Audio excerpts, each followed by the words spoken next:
کبھی سوچا ہے کہ آخر یوٹیوب پر کچھ لوگوں کو لاکھوں میں ویوز ملتے کیسے ہیں؟ ان کا راز کیا ہے؟ تو چلیے آج ہم یوٹیوب پر کامیابی کے اسی فارمولے کو ڈی کوڈ کرنے کی کوشش کرتے ہیں۔ اس کے لیے ہم ٹاپ کریٹرز اور اینالسٹ کی جو انسائٹس ہیں نا، ان سب کو ایک جگہ جمع کر کے سمجھیں گے۔ یہ ہیں 3.6 ملین۔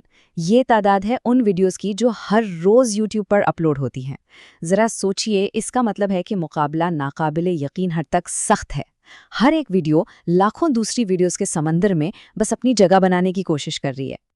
اور یہی ہمارے آج کے تجزیے کا سب سے بڑا سوال ہے کہ جب اتنا سارا مواد موجود ہے تو آخر وہ کیا چیز ہے جو لاکھوں ویوز حاصل کرنے والی ویڈیوز کو ان سے الگ کرتی ہے، جو بھیڑ میں کہیں کھو جاتی ہے؟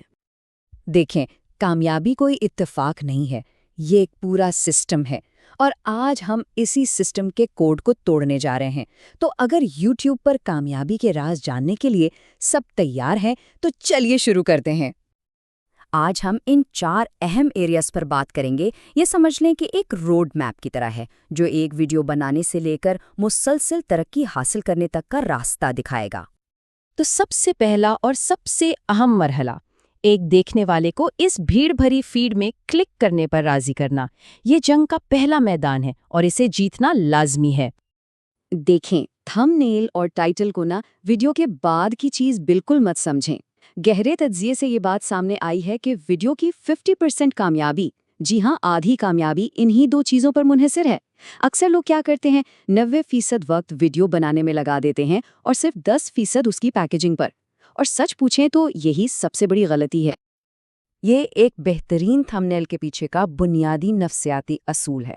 ہمارے دماغ قدرتی طور پر جوابات تلاش کرنے اور ان خلاؤں کو پر کرنے کے لیے بنے ہیں۔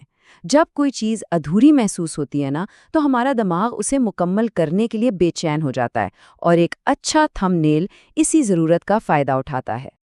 جو بڑے کریٹرز ہیں نا، وہ اپنے تھمبنیلز کو ناقابل مزاحمت بنانے کے لیے ان 7 آزمودہ طریقوں کا استعمال کرتے ہیں۔ مثال کے طور پر، کسی تصویر کا صرف ایک حصہ دکھا کر وہ دیکھنے والوں کے ذہن میں ایک سوال پیدا کر دیتے ہیں، ارے یہ کیا چیز ہے؟ اور بس یہی سوال انہیں جواب جاننے کے لیے کلک کرنے پر مجبور کر دیتا ہے۔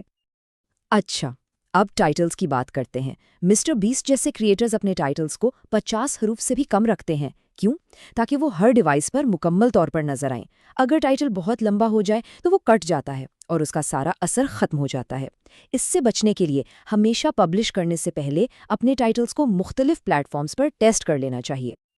یہ ایک بہت ہی زبردست حکمت عملی ہے جو کلک تھرو ریٹ کو ڈرامائی طور پر بڑھا سکتی ہے۔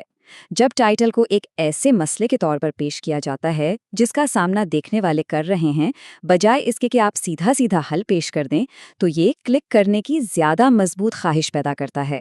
کیوں بھلا؟ کیونکہ لوگ مسائل سے فوراً جڑ جاتے ہیں اور جوابات تلاش کرنے لگتے ہیں۔ تو چلیے اب دوسری جنگ کی طرف بڑھتے ہیں۔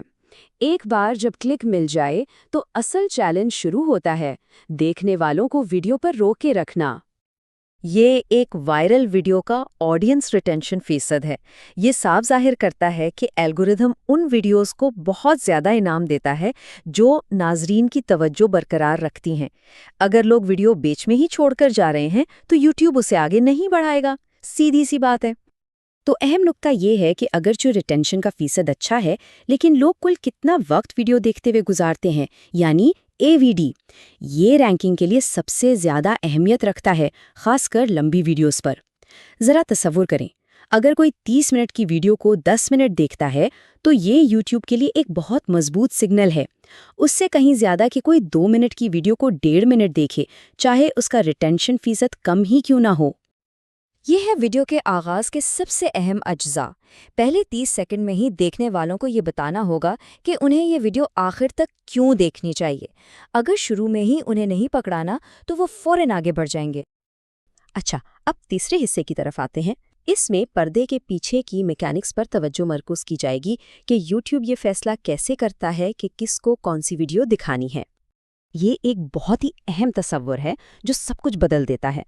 الگورتھم صرف اچھی ویڈیوز کو پروموٹ نہیں کر رہا، بلکہ ان ویڈیوز کو پروموٹ کر رہا ہے جو کسی خاص ویور کے رویے کے پیٹرن سے بہترین میچ کرتی ہیں۔ یعنی ویڈیو دوسری ویڈیو سے نہیں بلکہ دیکھنے والے کے عادات سے مقابلہ کر رہی ہے۔ کامیابی کی کنجی ایسا مواد بنانا ہے جو آڈینس کی پسند سے بالکل میل کھاتا ہو۔ یہ سلائیڈ بہت اچھے طریقے سے واضح کرتی ہے کہ کریٹرز اکثر اپنی کوششیں غلط جگہ پر لگا رہے ہوتے ہیں۔ ٹائٹل اور ڈسکرپشن سب سے اہم ہے، جبکہ ٹیکس کا کردار اب بہت کم ہو گیا ہے۔ الگورتھم کو اپنی ویڈیو سمجھانے کے لیے یہ یقینی بنانا بہت ضروری ہے کہ ڈسکرپشن میں صحیح کی ورڈز شامل ہوں۔ یہ اپنی ویڈیو کو نمایاں کرنے کا ایک آسان لیکن بہت طاقتور طریقہ ہے۔ یہ ایک بہت ہی عملی حکمت عملی ہے جسے کامیاب کریٹرز اپنی ویڈیوز کو ایک ایج دینے کے لیے استعمال کرتے ہیں۔ اپنے ٹاپک پر جو ٹاپ رینکنگ ویڈیوز ہیں نا، ان کی ڈسکرپشن سے متعلقہ کی ورڈز کاپی کر کے الگورتھم کو یہ اشارہ دیا جاتا ہے کہ آپ کا مواد بھی اتنا ہی متعلقہ ہے۔ یہ بہترین ویڈیوز کے ساتھ مقابلہ کرنے اور دریافت ہونے کے امکانات کو بڑھانے میں بہت مدد کرتا ہے۔ تو چلیے آخری حصے کی طرف بڑھتے ہیں۔ اس میں موجودہ یوٹیوب ماحول میں طویل مدتی چینل کی ترقی کے لیے نئی اور جامع حکمت عملی پر بات کی جائے گی۔ یہ الگورتھم کی توجہ میں ایک بنیادی تبدیلی کو ظاہر کرتا ہے۔ اب یہ ان چینلز کو ترجیح دیتا ہے جہاں وہ ناظرین کے رد عمل کی قابل اعتماد پیشین گوئی کر سکتا ہے۔ سیدھی بات ہے، اگر یوٹیوب کو نہیں معلوم کہ آپ کی اگلی ویڈیو کس کے لیے ہے تو وہ اسے کسی کو بھی ریکمینڈ نہیں کرے گا۔ یہ جدید ترقی کے فارمولے کے 4 ستون ہیں۔ ان میں سے ہر ایک دیکھنے والوں اور الگورتھم دونوں کے لیے پیشین گوئی کی اہلیت پیدا کرتا ہے۔ جب دیکھنے والوں کو پتہ ہوتا ہے کہ آپ سے کیا توقع کرنی ہے تو وہ بار بار واپس آتے ہیں، اور الگورتھم کو بھی یہی پسند ہے۔ مواد اور اپلوڈنگ شیڈول میں مستقل مزاجی اس اعتماد کو بنانے کی کلید ہے۔ اصل نقطہ یہ ہے کہ کامیابی ثابت شدہ تصورات پر حکمت عملی کے ساتھ بہتری لانے کا نام ہے، اور بنیادی توجہ مقابلہ کرنے والی ویڈیوز کے دیکھنے کے وقت کو ہرانے پر ہونی چاہیے۔ اگر لوگوں کو ان سے زیادہ دیر تک اپنی ویڈیو پر روکا جا سکتا ہے تو جیت پکی ہے۔ اور یہ ہے ایک حتمی مشورہ، پلیٹ فارم پر کامیابی کا تجزیہ کار بننا ہوگا، نہ کہ صرف مواد کا صارف۔ ان کے عمل کو دیکھیں، نہ کہ صرف ان کے الفاظ کو، تبھی اصل راز سمجھ میں آئے گا۔ تو ہم اپنی اس گفتگو کا اختتام اس ایک اشتعال انگیز سوال پر کرتے ہیں جو اصل میں پوری بات کا نچوڑ ہے۔ یہ سوال کریٹرز کو اپنی کانٹینٹ اسٹریٹجی پر دوبارہ غور کرنے پر مجبور کرتا ہے کہ آخر تخلیقی صلاحیت اور پیشن گوئی کی اہلیت کے درمیان توازن کہاں ہے؟ کیا کوئی اس چیز پر توجہ مرکوز کر رہا ہے جس کا اسے جنون ہے، یا اس چیز پر جو الگورتھم کو پسند آئے گی؟ شاید ان دونوں کے بیچ صحیح توازن ڈھونڈ لینا ہی یوٹیوب پر کامیابی کی اصل چابی ہے۔